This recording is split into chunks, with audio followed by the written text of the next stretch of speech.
გამარჯობათ მეგობრებო, მოგესალმებით. მოკლედ დღეს მინდა ერთ რაღაც საინტერესო დეტალთან დაკავშირებით გესაუბროთ და უბრალოდ საზოგადოების დამოკიდებულებას ამ ყველაფერთან დაკავშირებით გულისხმობ შეერთებულმა შტატების, ასე რომ ვთქვათ, სავიზო პოლიტიკის გამკაცრებას საქართველოსთან მიმართებაში, მაგრამ სანამდე ამ ყველაფერზე ვისაუბრებდე, მანამდე 2-3 სიტყვით შევეხები იმ თემას, რომელი თემაც ირანთან მიმართებაში ხდება და გრენლანდიასთან მიმართებაში ხდება თვითონ ამერიკული პოლიტიკიდან გამომდინარე. პირველ რიგში მინდა ვთქვა, ირანს შევეხო უშუალოდ ჩვენი მეზობელი, რომელიც არის ვინც ჩემს ტელეგრამის არხს ადევნებს თვალყურს, მქონდა გუშინ არაერთი ინფორმაცია დადებული, მათ შორის რეალობა თეირანში როგორიც არის აბსოლუტურად მშვიდი, წავიდა ყველაფერი სტაბილიზირებისკენ და კისერი მოეგრიხათ ძალიან ბევრს შიდა არეულობის მომწყობებს. ბევრის დაკავება ახლაც მიმდინარეობს და ფაქტია, რომ ირანმა ეს ყველაფერი გადატეხა. თუკი დავეყნობით ისეთ ადამიანებს, როგორც არის მაგალითად სკოტ რიტერი, ამერიკელი ყოფილი სამხედრო ექსპერტი, გაეროს ექსპერტი და ახლა ცნობილი ბოლო პერიოდში განსაკუთრებით თავისუფალი დამოკიდებულებით და რადიკალურად განსხვავებული დამოკიდებულებით იმ მოვლენებთან, რა მოვლენებით ზოგადად იხატება ეგრეთ წოდებული ექსპერტებიდან სამყაროში, განაცხადა, რომ ჩავარდა ძალიან კარგად დაგეგმილი ოპერაცია, რომელი ოპერაციაც შეეხებოდა ირანში ამ არეულობის მოწყობას და უაზროდ დაწყებულმა, უთავოდ დაწყებულმა ოპერაციამ დაახლოებით 6000-მდე აგენტურული ქსელი, რომელიც იყო ჩანერგილი ირანის და შეერთებული შტატების,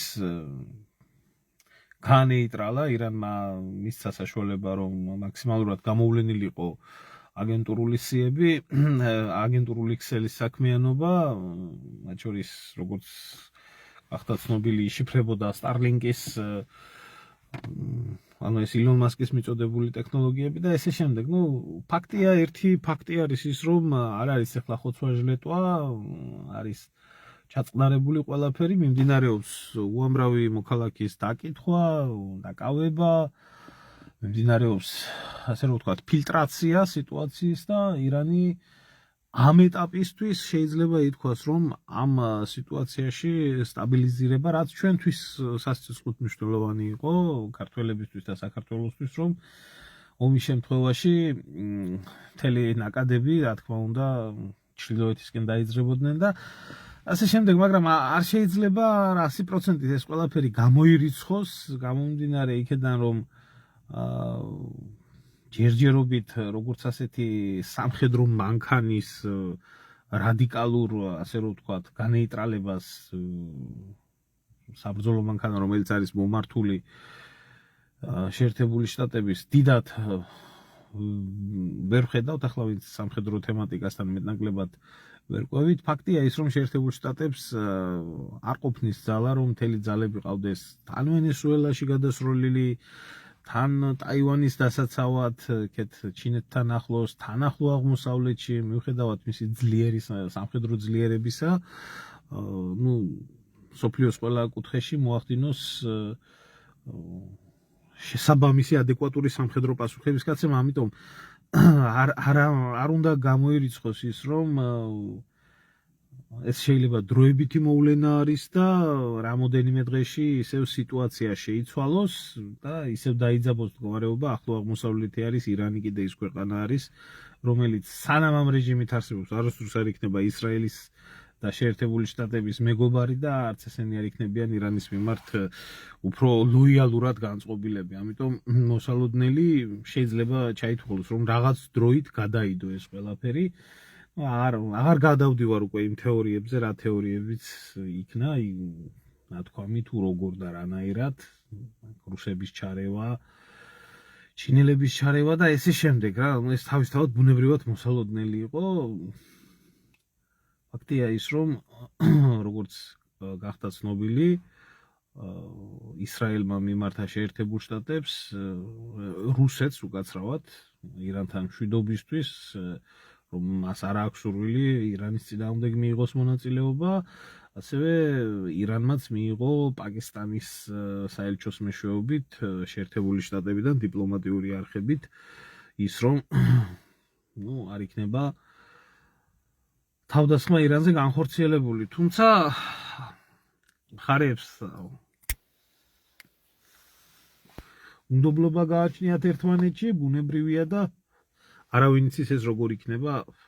ამიტომ ერთ მხრივ ჩემოკარგებო ჩვენც დავისვენებთ საქართველოში, ქართველები დავისვენებთ შახის დროშებით კივილწივილი და ისტერიკა თბილისის ქუჩებში შეჩერდება, მე მგონია და არ იქნება ამას გაგრძელება ყოველ შემთხვევაში ამ ეტაპზე. თუმცა ფაქტია ის, რომ ჩვენი ბიდლა საზოგადოება დაავადებული, ავადმყოფი საზოგადოება, რომელიც ამ ყველაფერში ასე აქტიურად არის ჩაბმული და მზად არიან იმაში, რომ საკუთარ თანამოქალაქეს ლანძღონ აგინონ და ზომბირებულებმა ესე ტყუილი დაიჯერონ იმ იდიოტიზმის, რომელი იდიოტიზმიც იხატებოდა, რომ 50,000 არის დაღუპული, ჯერ 12,000 იყო ლაპარაკი და აბა რა იქნება და ისინი რომ შფოთავდნენ და აღშფოთებული და შეშფოთებულები რო იყვნენ საქართველოში ამ დაღვრილი სისხლით, არ ვიცი, მე წინა ლაივში ვთქვი და კიდე ერთხელ ვიმეორებ, თქვენ შობელძაღლებო 18,000 დაღუპული ბავშვი, 18,430 დაღუპული ბავშვი ღაზას სექტორში თქვენ არ გადარდებდათ. საერთო ჯამში 66,000 ადამიანი იყო იმ მომენტში, იმ პერიოდში დაღუპული თუ არა ისე, სადაც 200,000 არის საუბარი, მაგრამ როდისმერე გახდით ირანის პატრიოტები და როდისმერე აგეშალათ ირანელებზე საღერღელი, ეგ არ ვიცი და ქართველი მდედრებიც დააუყდნენ, იმიტომ რომ თურმე იმ ბიჭს არ დასჯიან სიკვდილით. არ ვიცი, დავაკვირდეთ მოვლენებს, ფაქტია ის, რომ ჯერჯერობით ყოველ შემთხვევაში მშვიდობა არის და ნახოთ, რამდენი ხანი შენარჩუნდება ეს მშვიდობა, ძნელად საფიქრებელია, მაგრამ ფაქტია ის, რომ ირანი ნამდვილად არაა ხელწამოსაკრავი ქვეყანა და ნურავის ექნება იმის განცდა, რომ ამ ქვეყანას ასე მარტივად მოუღრიცავენ კისერს, მით უმეტეს, როდესაც როგორც ვისაუბრეთ, ჩინეთის და რუსეთის უდიდესი ინტერესები არის. უბრალოდ ვისაც აინტერესებს და ვინც დაინტერესებულია ამ საკითხით, კარგად ნახულობს ტელეგრამზე, შემობრძანდით, აქ არის ტელეგრამის არხი, აქ არიდება უბრალოდ ეს ვიდეოები და შეგიძლიათ ნახოთ რა იქ რეები ხდებოდა, რა მოვლენებთან იყო საქმე და საქართველოში როგორ იყო ეს ყველაფერი წარმოჩენილი. ეს იყო პირდაპირ დაგეგმილი დივერსიული ჯგუფების შესვლა ირანში და პროტესტის გამოყენება იმ სახით, რა სახითაც შემდეგ ამან ყველაფერმა მიიღო ხასიათი. ძლიერი უსაფრთხოების სამსახური ყავს ირანს და მიხედავენ თავის ქვეყანას. თქვენ ახლა იჯექით და ელოდით აიათოლების იმას, რა ქვია და ინერვიულეთ. ნერვები იმაზე მოგეშლება, ბიჭო, აგერ მასწავლებელი ბიჭი რომ მოკლეს, აგერ ავალიანის ბიჭი რომ მოკლეს, დედამისი გამწარებული დედა მაგონებს ირინა ენუქიძეს ეს ქალბატონი გამწარებული დედა დადის და შვილების მკვლელების დასჯას ითხოვს და ამ ძაღლი შვილებს, ვინც ამ ირანელებზე თავს იკრავენ, აზიმუტი ქვია ჯიგარო, აგერ არის ლინკი ქვევ მითითებული და შეგიძლია შემოგბრძანოთ. თავს რო იგიჟებენ იმისთვის, ვითომ ვიღაცა ირანელების სიცოცხლისთვის, ერთი ადამიანი არ ვისულა და მის გვერდით არ დამდგარა რა. ეს გამწარებული შვილმკვდარი დედის მიმართ. აი გულის ამრევია ეს საზოგადოება რა. გულის ამრევი არის ეს საზოგადოება, რომელიც საქართველოში ვითომ და პოლიტიკურ აზრს და პოლიტიკურ ცხოვრებას ქმნის. მე ამ ხალხს რა უნდა ველაპარაკო. ძალიან ნაგავი ხალხი სულ ყველა რა. და ქუჩებს კეტავენ ირანელების გულისთვის. და რაც შეეხება გრენლანდიის საკითხზე, უბრალოდ კიდევ ერთხელ გამოჩნდა ის, რომ ევროპის ქვეყნები რეალობაში მართლა არაფერს არ წარმოადგენენ, არც სამხედრო თვალსაზრისით და არც პოლიტიკური თვალსაზრისით, იმიტომ რომ ფაქტია ხელის გულზე არის ის, რომ ამერიკის შეერთებული შტატები საერთოდ არ ინტერესდება საერთაშორისო სამართლით და უკვე მის მტრებზე კი არა, მის მოკავშირეებზე არის გადასული მიწების მისატაცებლად. ადრე კაი მტრებს მაინც ესხმოდა თავს და გამოცხადებული ყავდათ ჰუსეინი თუმცა ეს არის ზუსტად ამერიკული პოლიტიკის რეალური სახე და ეს ჩემი მოგონილი არ არის ეს ყველაფერი. არ არის ეს ყველაფერი ჩემი მოგონილი, ეს არის თვითონ ამერიკის პოლიტიკის მამების დაწერილია და კისინჯერის დაწერილია, რომელიც ამბობს, რომ იყო შეერთებული შტატების მტერი, ეს საშიშია, მაგრამ იყო ამერიკის შეერთებული შტატების მოკავშირე, ეს სასიკვდილოდ საშიშია. და სხვათა შორის აბსოლუტურად ის ქვეყნები, რომლებშიც შეერთებულმა შტატებმა შემდეგ ინტერვენცია გაანახორციელა, ეს იქნებოდა ერაყი, ეს იქნებოდა ირანი, სიტყვაზე თუ არ აქვს მნიშვნელობა იქ პანამა თუ ასე შემდეგ, ერთ დროს ამ ქვეყნების მოკავშირე იყო. და ისე უხდება ეს ყველაფერი დანიასაც. დანია არის სხვათა შორის ქვეყანა, რომელიც იყო ნატოს არათუ წევრი არის, იმ 13 ქვეყანაში შედის, რომელმაც დააფუძნა ნატო. დამფუძნებელი ქვეყანა არის ამ ორგანიზაციის. დღესდღეობით ვერც მარტო დანია და ვერც სხვა ქვეყნები საერთო ჯამში თავს იყრიდა 37 ჯარისკაცი იქნა გაგზავნილი, ეს სასაცილოა უბრალოდ, სასაცილოა თავისი მოკავშირიდან დასაცავად.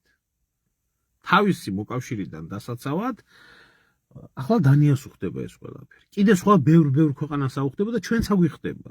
ჩვენც აგვიხდება, იმიტომ რომ ამერიკელებისთვის ინტერესი როგორც კი მთავრდება, ის ქვეყანა, ვინც გუშინ იყო მისთვის მოკავშირე, ის ხდება მტერი. ასია ეს. დააგვირდით რუსეთის და ამერიკის შეერთებული შტატების ურთიერთობებს. დააგვირდით. როგორი ურთიერთობები ჰქონდათ, თუნდაც ამერიკის შეერთებული შტატების შექმნის დროს რუსულმა ფლოტმა რამხელა როლი ითამაშა იგივე კალიფორნიის ათვისებაში და ესე შემდეგ და გინდათ რუსეთი როდესაც ეომებოდა ემას რა ქვია ყირიმის ომი როდესაც ჰქონდა გამოცხადებული, ერთადერთი მოკავშირე შეერთებული შტატები ყავდა და ფოტოც იყო two big brother democrats, ორი დემოკრატიული, დიდი დემოკრატიული ძმა. მერე მტრები იყვნენ, მერე მოკავშირეები იყვნენ. უბრალოდ რუსეთი დიდი ქვეყანაა და ვერ ერევიან ასე და ვერ აქცევენ და ამიტომ მიდის ეს გეოპოლიტიკური ჭიდილი, მაგრამ ამ ქვეყანასთან მეგობრობამ და სიყვარულმა და თანამშრომლობამ აი ესეთი შედეგის მოტანა იცის. და ეს აუცილებლად მადლობა ღმერთს ძალიან ჩვენ კი ვიყავით მაგათი სტრატეგიული პარტნიორები, მაგრამ მაგენი არასდროს ყოფილან ჩვენი სტრატეგიული პარტნიორები და არც მოკავშირეები და მოგვიბრუნდება ეს ჩვენ აუცილებლად და ეხლაც გვიბრუნდება, ამაზე მინდა 2-3 სიტყვა ვთქვა. მაგრამ აი ისე მთლად ვერ მოგვიბრუნდება, იმიტომ რომ აქ სხვა ინტერესები არის და სხვა სიტუაცია არის. რეგიონში სხვანაირად ვითარდება, არავინ იცის ხვალზე მოვლენები როგორ წავა, მაგრამ აი იქ სადაც არის მისი ინტერესების სფერო, ეს ქვეყანა აკეთებს ამას და დღეს როდესაც უთხრეს ბრიფინგზე თეთრი სახლის წარმომადგენლებს, რომ ევროპელებმა ასეო ჯარები განათავსესო, ჩვენო არ გვაინტერესებსო და ჩვენო ეგ ჯარიო პრობლემას ვერ შეგვიქმნისო და ახლა ხო ლექსო 37 უკრიდან განათლებული მეომარი ნამდვილად ვერ დაიცავს მთელ გრენლანდიას, ამაში რა ვიცი, მე მგონია ამაში საერთოდ სამხედრო საქმეში ჩახედული ადამიანი რო არ არის, ისიც კი თავისთავად ამაზე შეთანხმდება, რომ ეს ასე იქნება, ამიტომ ნახოთ, დაველოდოთ მოვლენების განვითარებას. არაფერი ბევრი არ ჭირდება შეერთებულ შტატებს ანექსიისთვის, გეოგრაფია რაც პოლიტიკაში არის აქსიომა და გეოპოლიტიკაში არის ასეთი კანონი, რომელიც ხსნის, რომ გეოგრაფია განაპირობებს ერების ცხოვრების ბედს. დიახ, გრენლანდია არის დასავლეთ ნახევარსფერო, უფრო ახლოსაა, ბევრად ახლოსაა შეერთებულ შტატებთან, კანადასთან, დასავლეთ ნახევარსფეროში არის, უფრო დაშორებული არის ევროპის კონტინენტიდან, უფრო დაშორებული არის დანიიდან და მისი არც დაცვის მექანიზმი არის და არც ეს რა ქვია, სხვა შესაძლებლობა, თორე სხვა ტერიტორიებზე ის არ ედავება მონტროს დოქტრინით, რასაც ამბობს დასავლეთ ნახევარსფერო არის ჩემი და რაც აქ არის ჩემი. თუ არა, ახლა იუტლანდიის ნახევარკუნძულზე და იოჰანსონის კუნძულებზე არ ედავება დანიას ნამდვილად ეს რა ქვია, შეერთებული შტატები, ეს გეოგრაფია არის და ეს არის მის ინტერესებში. ამიტომ ძალიან მალე შევხედავთ იმას, რომ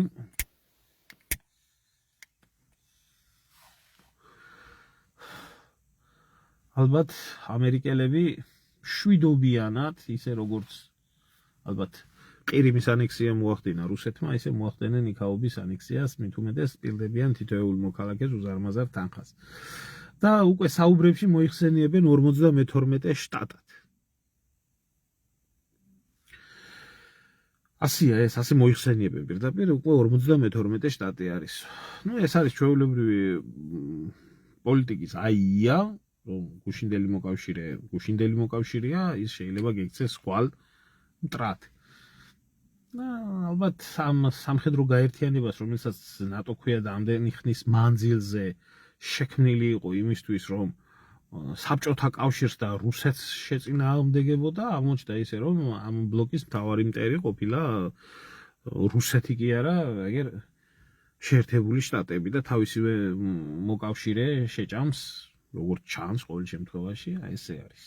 მოჩნდა თავთ ახლა ამაზე ბევრი სალაპარაკო არაფერი არა. მე ახლა მინდოდა უბრალოდ გამოვხმაურებოდი იმ ამბავს, რაც საქართველოში ატყდა აი ამ ვიზებთან დაკავშირებით. არ ვიცი, სიმართლე გითხრათ, მე ვერაფერს ვერ გეტყვით საიმისოს, რომ რატომ მიიტანა ქართულმა საზოგადოებამ ეს ყველაფერი ასე ძალიან გულთან. მე ვერ ხვდები, იმიტომ რომ იდიოტი უნდა იყო ადამიანი, რომ საერთოდ სავიზო რეჟიმი, მოქმედი სავიზო რეჟიმი, რომელიც გააჩნდა ამერიკის შეერთებულ შტატებს საქართველოსთან მიმართებაში, აქ სხვა ქვეყნები არ მაინტერესებს და საერთოდ ნაკლებად და მით უმეტეს საერთოდ არ მაინტერესებს სხვა ქვეყნების ისა და რატომ გაიკვირვა ასე და რატომ გაოგნდა ქართული საზოგადოების რაღაც ნაწილი, რომ თურმე ჩვენ დაგვიწესა საიმიგრაციო ვიზები გაგვიუქმა ამერიკის შეერთებულმა შტატებმა, მე პირადად ვერ ხვდები, იმიტომ რომ საქართველოს ამერიკის შეერთებული შტატების მომხრია, ესა რა ქვია, სტრატეგიული პარტნიორი არის, უკნიდან პარტნიორები დიდი ხანია და ესა რა ქვია, ტაჯიკეთში მეტ ვიზას გასცემდნენ ამერიკელები, ვიდრე გაცემდნენ საქართველოში. ისე საერთოდ აქამდე რა რეჟიმიც მოქმედებდა, ზედმეტია ახლა საუბარი იმასთან დაკავშირებით, რომ ვიზო მიმოსვლა ყოფილიყო შეერთებულ შტატებთან და მსგავსი რაღაცა. ტაჯიკეთში უფრო მეტ ვიზას გაცემდნენ, ვიდრე საქართველოში. აღარა რუსეთს ეს საუბარი, უკრაინაზე, ბელორუსიაზე, ამაზე სავიზო აპლიკაციების პასუხი როგორი იყო, შეგიძლიათ გადამოწმოთ და როგორი არის დღესაც. შეერთებულ შტატებს საერთოდ საქართველოში ელჩიც არ აყავთ. ხო და ბიჭო, ვინც არის იქ მიუხედავად იმისა, რომ ამერიკის შეერთებული შტატები გზავნილების მხრივ ეხო პერიოდულად პირველ ადგილზე გადავიდა, რაც რუსეთის სანქციებში არის ჩავარდნილი, ჯერ ევროპის ქვეყნებმა გაასწრეს, ახლა შეერთებულმა შტატებმა გაასწრეს და თორემ ძირითადად 10 წლეულების მანძილზე პირველი გზავნილები რუსეთიდან მოდიოდა, ეს რუსოფილია არ არის. სტატისტიკა არის. და იქ ვინც არიან ქართველები გადასული 90% თუ 95% ძირითადად ყველა არალეგალურად არის გადასული. ლეგალურად ძალიან ცოტა ვინმე თუ არის შეერთებულ შტატებში და 75 ქვეყანასო მოუხსნაო, ისაო, რა ქვიაო, ვიზაო, ისაო, გაურთულაო, ვიზის მიღებაო და გაუქმო ეს საემიგრაციო ვიზებიო და რა თქმა უნდაო, ჩვენს მომყევთ და რაც არ უნდა, აი, მინდა ერთი აი ჩამიგდეს და იმიტომ ვაკეთებ იმას, რა ქვია, კომენტარს, მაგრამ მე არც ამათ პოსტებს ვკითხულობ და არც ამათ ტელევიზიას არ უსმენ, არ მაინტერესებს, ეს ალტინფოსის რო არის, პოლიტიკოსი რო არის, გიორგი ქარდავას დაუწერია, რომ 75 ქვეყანასო, მათ შორისო საქართველოსო საიმიგრაციო ვიზაო გაუქმესო და რა დამოკიდებულებას არ უნდა გქონდესო საქართველოს მთავრობაო, რა შუაში არის ახლა ეს, არ ვიცი, რა შეჭირდება ამ კაცს რო კითხო, რომელიც დაპირისპირებული არის და ოპოზიცია არის და საქართველოს ხელისუფლება, რომელიც არის მოღალატე, რა შეჭირდება ამის გაправება, მე ამას ვერ ხვდები, სიმართლე გითხრათ, ეს ჩემ გონებაში არ დადის. გამправებელი ბევრი ყავს კოცობას, მაგრამ ეს ჩემი შეხედულება რაც იყო ყოველთვის ამ პარტიებთან მიმართებაში, ყოველთვის იყო ხელისუფლების სასიკეთოდ თამაში და თუ ხელისუფლების პოზიციის გაправება არა ეს, აბა რა არის ქართული ოცნებაო რაშვაში არისო, ამერიკელებაო შემოიღესო და დააწესესო ასეო და ასეო და ხო თლაკალი გადასარევი მთავრობა ყოლია კაცო ჩვენ და ამ ხელა უზარმაზარ პოსტებს უძღვნის. მე ერთი რაღაცა მინდა ვკითხო რა. აი ამ ვაჟბატონს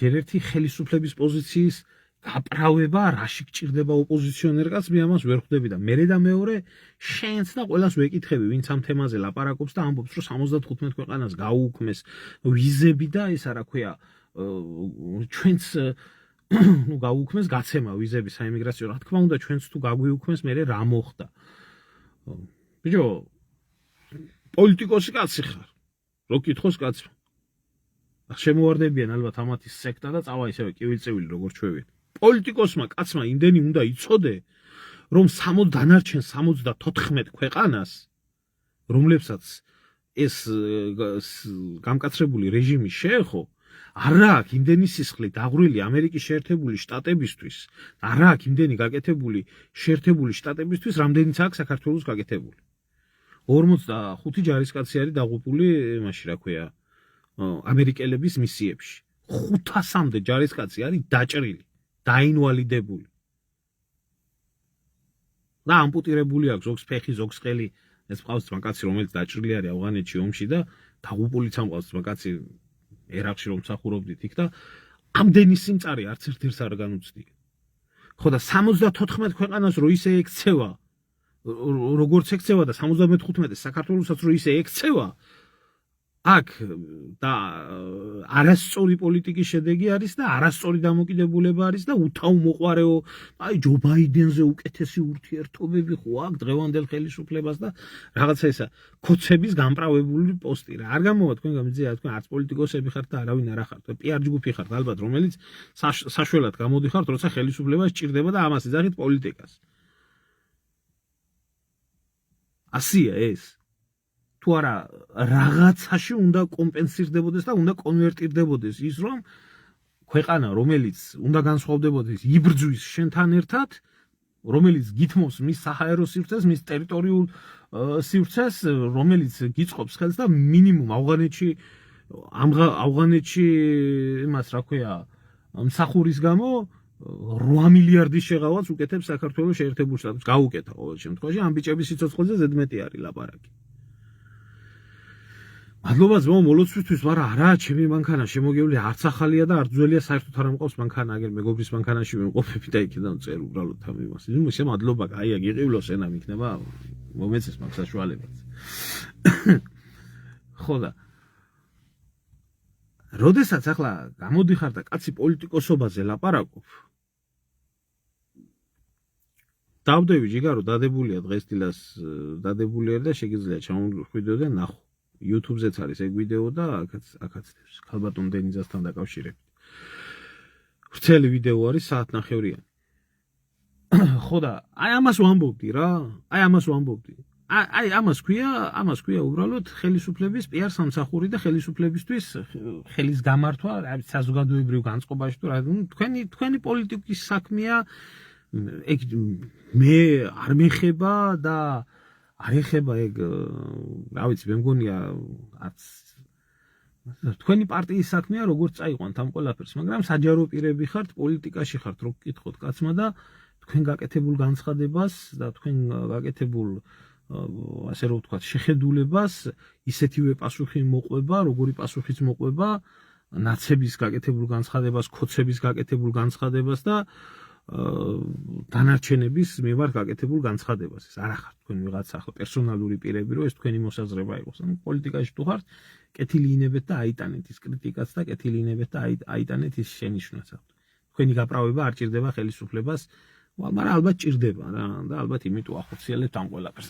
ამიტომ გამოხვალთ ეგეთი მაგარი პოლიტიკოსი და ეხლა რაც შეეხება თვითონ ხელისუფლების დამოკიდებულებას ამ საკითხთან დაკავშირებით გამოვიდა ეს დოდოლა, აი არ ვიცი ამ ქათაგიშვილს მე რა უწოდო საერთოდ ეს პიტალო, მინდა გავაგრძელო და ამბობს რომ არაო კაცო საქართველოსიო არ არისო ის ვითარებაო რომ მოქალაქეებიო იძულებულები იყვნენ ქვეყანა დატოვონ. ბიჭო, შენი გამზდელი მოვტყან. მე აი ქოცებს გეუბნებით ბიჭო. აი ესეთი უსირცხვილოები და ესეთი უსინდისოები საიდან გამოძვერით, ბიჭო? საიდან გამოძვერით? აი მართლა მაინტერესებს რა. რა მდგომარეობა არა ქვეყანაში? ქვეყანას, რომელსაც ლამის 2 მილიონამდე უკვე ემიგრანტი ყავს.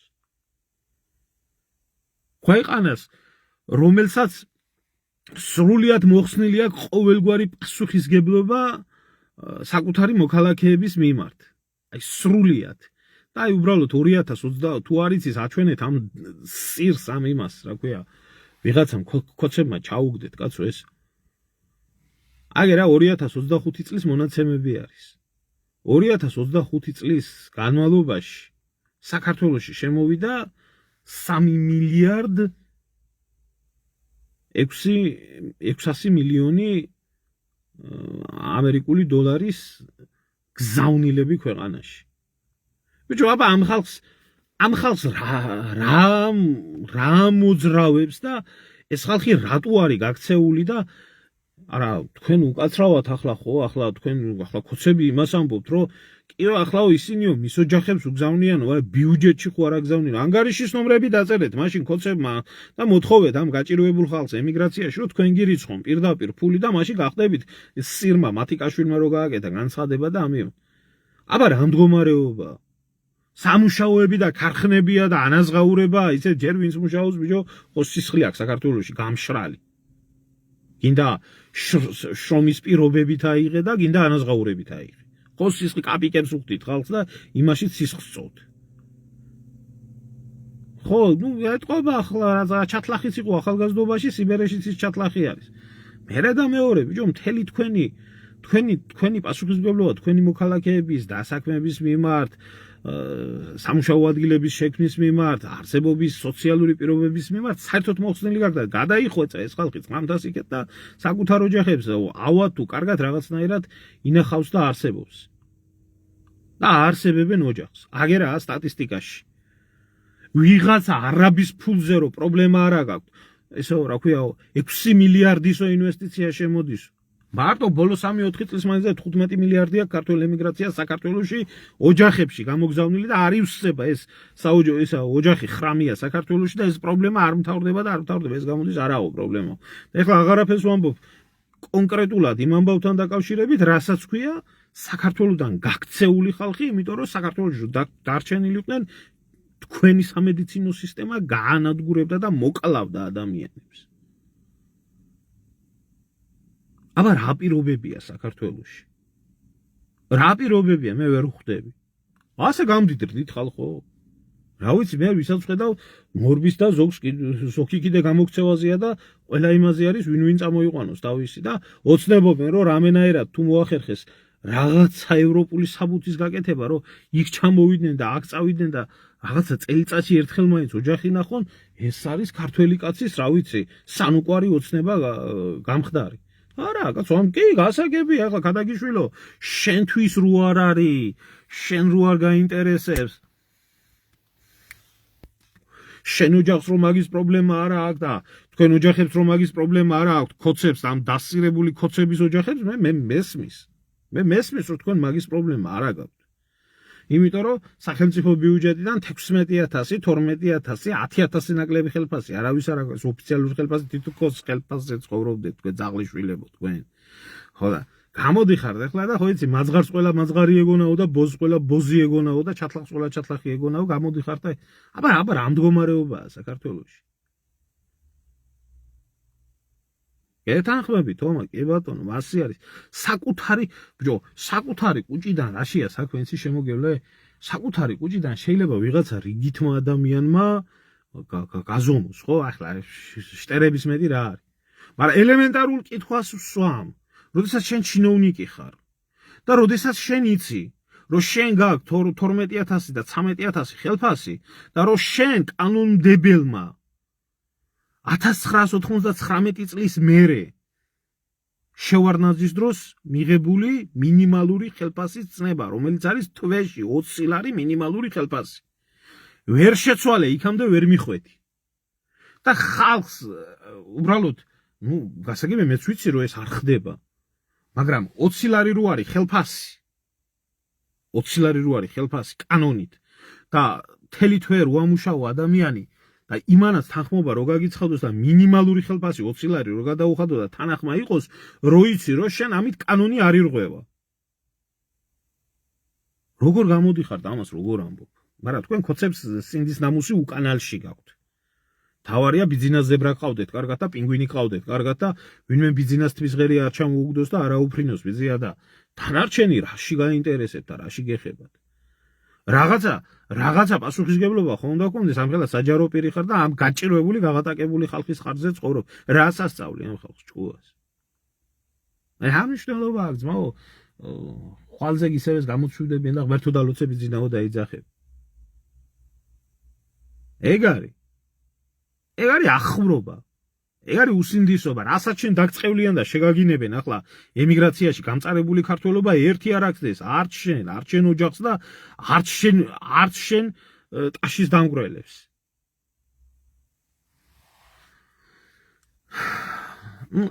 ეს რეალობა არის ჩვენთან. ამერიკის შეერთებული შტატების ვიზების მიღების ბედნიერება საქართველოში ძალიან ცოტას და რჩეულებს ჰქონდა და არასამთავრობო ორგანიზაციებს და ფუჭუკუტუ ორგანიზაციებს და ამათ და ჩვეულებრივი ხალხი მაინც ვერ იღებდა მაგას, მაგრამ ასეთი დამოკიდებულება რო ხდება ქვეყნის მიმართ და თქვენ მაინც მადლობელი რო ხართ და წარმოიდგინეთ ხალხო, ხვალ ვეცდები, ხვალ გიორგი რო იყოს ბატონიშალო. აი წარმოიდგინეთ ახლა ესეთი რაღაცა. ამერიკელ მოქალაქეს ზედმეტია საუბარი ახლა რომ ვინმე ბუზი აუფრინოს და აქ ან ვიზა დაჭირდეს ან რაღაცა.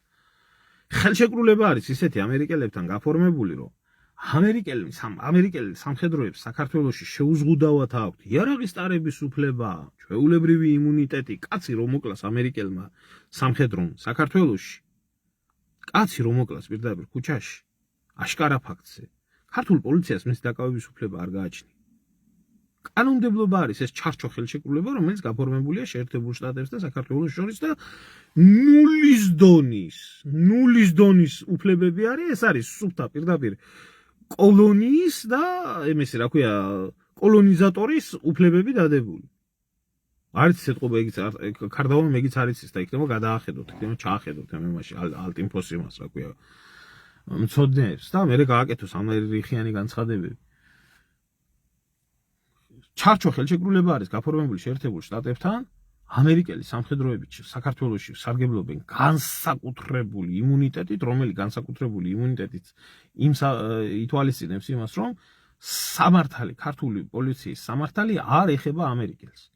ამერიკელმა რაღაცა რო დააშაოს საქართველოში, ქართულმა პოლიციამ უნდა გამოიძახოს ამერიკული სამხედრო პოლიცია და იმან უნდა წაიყვანოს და იმან უნდა აგებიოს პასუხი. იარაღის ტარების უფლების ჩათვლით.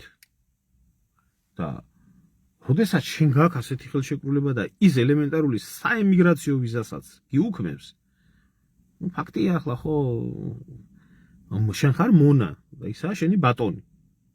ხო ახლა ამ მონებს დამაწყევარი ელაპარაკა, მე არაფერი იმაზე საშინელება არ არისო, კიპლინგი ამბობდა, რასაც ქვია გაბატონებული მონაო და ეს ქოცები ყველა გაბატონებული მონები არიან. ახლა ზოგი ზებრაა და ზოგი პინგვინია და ზოგი რა და აცხოვრებენ ახლა საზოგადოებას იმით, რომ თურმე ღარიბაშვილს შეუგინებია ბიძინდაზე და შეგინების გულიზა მომხდა რა თვალკაც გამწარებულზე შეუგინებია თურმე და ეს რა მოხდა და როგორ მოხდა და აი ამით ცხოვრობს ქვეყანა.